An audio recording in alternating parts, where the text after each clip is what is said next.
Sa punto po ito makakausap natin live mula mismo sa Brisbane, Australia, si Senador Manny Pacquiao. Magandang gabi po, Senator. Si Mariz Umali po ito.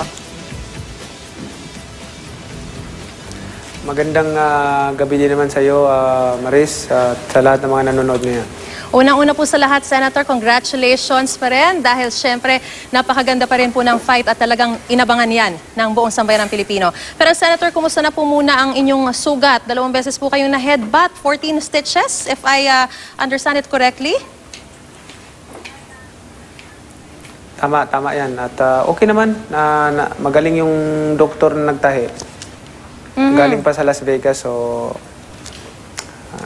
maganda naman ang pagkatahi. At kayo po ay okay naman po sa ngayon?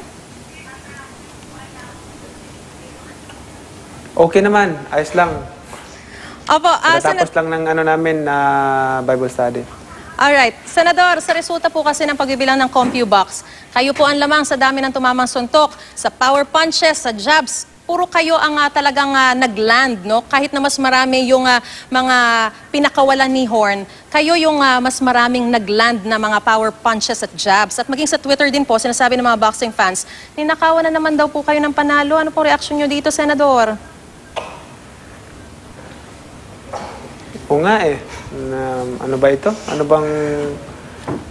ba itong boxing? Pati yung referee, wala masyadong experience.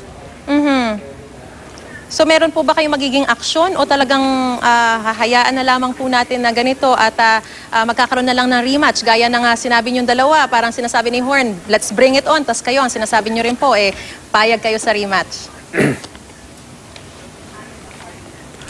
Okay lang yan. Wala naman akong gagawing action. Basta sa mata ng tao, sa puso ng tao, panalo tayo. Alright, maraming pong salamat, Senador Manny Pacquiao. Congratulations po. Ikaw pa rin po, nag-iisang pambansang kamoon ng buong sambayan ng Pilipino.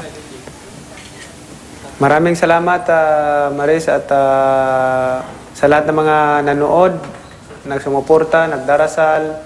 Maraming salamat po sa inyong lahat. Ingat po.